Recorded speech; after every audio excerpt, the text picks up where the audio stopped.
नमस्कार दोस्तों, आज की इस वीडियो के अंदर आपका हार्दिक स्वागत है। दोस्तों, आज की इस वीडियो के अंदर हम लोग बात करने वाले हैं आईपीओ एनालिसिस की। इन जनरली हमें क्या होता है कि अगर किसी दोस्त का फ़ोन आ गया या तो फिर किसी रिश्तेदार ने आपको किसी आईपीओ के बारे में बताया है, तो आप उस आईपीओ के अंदर अप्लाई कर देते हैं और आखिर में फिर काफ़ी बार लॉस हो जाता है लोगों का।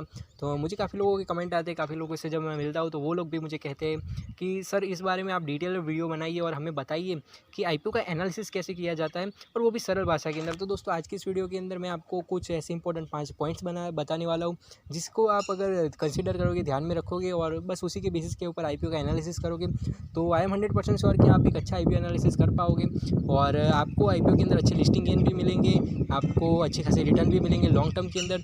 तो क्या है वो एनालिसिस, चलते अपनी स्क्रीन के ऊपर और मैं आपको दिखाता हूँ वो इंपॉर्टेंट पॉइंट्स। तो यहाँ पर सबसे पहला पॉइंट आ जाता है आईपीओ के पीछे का रीज़न क्या है।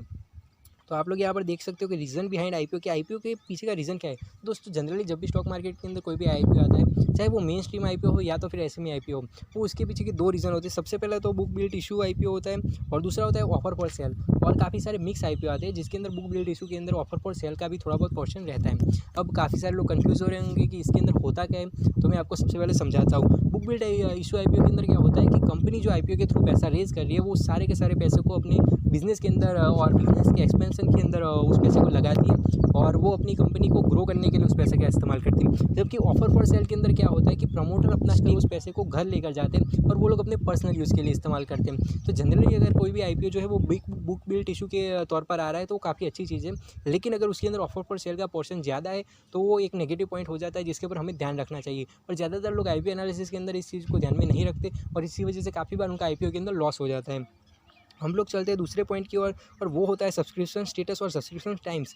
यानी कि जो कोई भी आईपीओ आया मार्केट के अंदर आ चुका है, तो उस आईपीओ को लेकर कितने लोग इसके अंदर इंटरेस्टेड है, उसके अंदर सब्सक्रिप्शन कितना आ रहा है और वो कितनी टाइम किस कैटेगरी के अंदर सब्सक्राइब हुआ है, उसके ऊपर हमें काफ़ी ज़्यादा ध्यान रखने की ज़रूरत है। खैर दोस्तों, मैं एक पॉइंट यहाँ पर आप भूल गया जो कि आपको बताना था, तो वो मैं अभी बता देता हूँ कि आप लोग कभी भी किसी भी आईपीओ को अप्लाई करें तो मेरी इस बात को हमेशा याद रखना कि पहले 2 दिनों के अंदर आईपीओ कभी भी सब्सक्राइब ना करें। चाहे आईपीओ 3 दिनों के लिए हो या 5 दिनों के लिए हो, आईपीओ हमेशा ही आप आखिरी दिन पर ही सब्सक्राइब कीजिए और वो भी दोपहर का टाइम आप कंसीडर कीजिए, ताकि आज आपको आगे के 2 दिनों का जो भी सब्सक्रिप्शन स्टेटस है और जिसकी हम लोग आगे बात करने वाले हैं वो जीएमपी ग्रे मार्केट प्रीमियम दोनों के बारे में आपको पता चल जाए। तो इस बात को आप भूलिएगा मत कि आईपीओ को हमेशा आखिरी दिन पर ही सब्सक्राइब करें। तो और उससे पहले आपको सब्सक्रिप्शन स्टेटस देखना है जिसकी मैंने बात कर ली है। अगर पहले 2 दिनों के अंदर उसका सब्सक्रिप्शन 5 टाइम से ज़्यादा है तो ही आप आईपीओ को कंसीडर कीजिए। अगर 5 टाइम से कम का सब्सक्रिप्शन आ रहा है तो आपको उस कंपनी के बारे में एक बार डिटेल एनालिसिस करने की खास ज़रूरत है।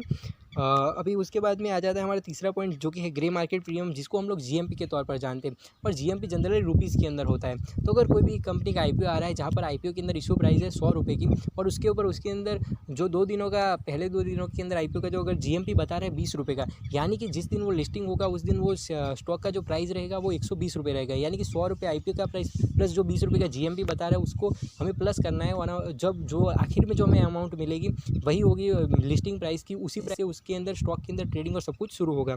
तो वो हो जाता है जीएमपी। जितना जीएमपी ज़्यादा है आप समझ लो कि आपको उतनी ज़्यादा रिटर्न्स मिलने वाले हैं।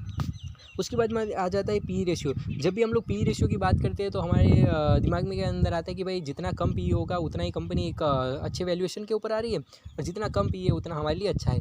लेकिन ऐसा नहीं है दोस्तों, आपको सिर्फ और सिर्फ कंपनी के पी को देखकर उसका ये आप एस्टिमेशन नहीं लगा सकते कि कंपनी अंडर वैल्यूड है या ओवर वैल्यूड है। आपको कंपनी के पी को पूरे के पूरे सेक्टर के पी के साथ कंपेयर करना चाहिए जिस सेक्टर से वो कंपनी आती है। तो इन जनरली अगर आप टेक्नोलॉजी की बात करें, ऑटोमोबाइल सेक्टर की बात करें या तो फिर हॉस्पिटैलिटीज़ के कंपनीज़ की अगर बात करें, उस पूरे सेक्टर की बात करें, तो इन जनरली सारी कंपनियों के पीई रेशियो काफ़ी ज़्यादा हाई रहते हैं। तो हम लोग सिर्फ उसी के पीई के ऊपर कोई भी अगर नई का हॉस्पिटल का या नई किसी ऑटोमोबाइल सेक्टर की कंपनी का या तो फिर किसी भी टेक्नोलॉजी की कंपनी का अगर आईपीओ आ रहा है तो सिर्फ हम लोग उस कंपनी का पीई देखकर ये एस्टिमेट नहीं लगा सकते कि वो कंपनी अंडर वैल्यूड है या ओवर वैल्यूड है।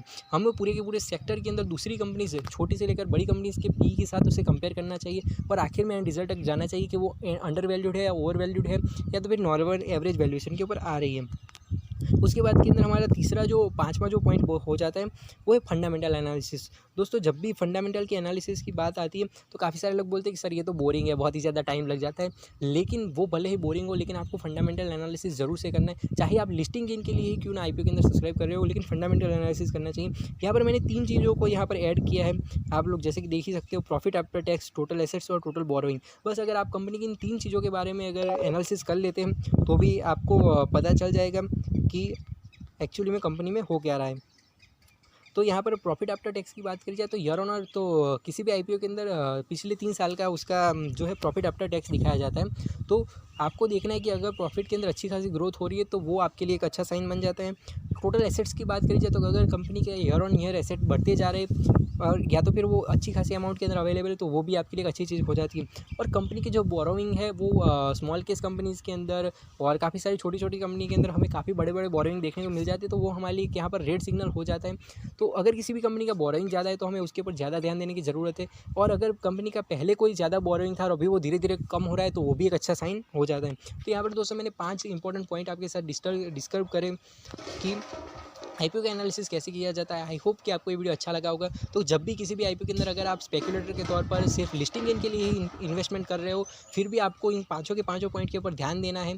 और जो मैंने आखिरी के अंदर एक पॉइंट बताया था कि आपको हमेशा आईपीओ को आखिरी दिन पर ही सब्सक्राइब करना है, जिससे कि आपको जीएमपी और सब्सक्रिप्शन स्टेटस का पता चल जाए और आप एक अच्छा बेहतर इन्वेस्टमेंट डिसीजन ले सको।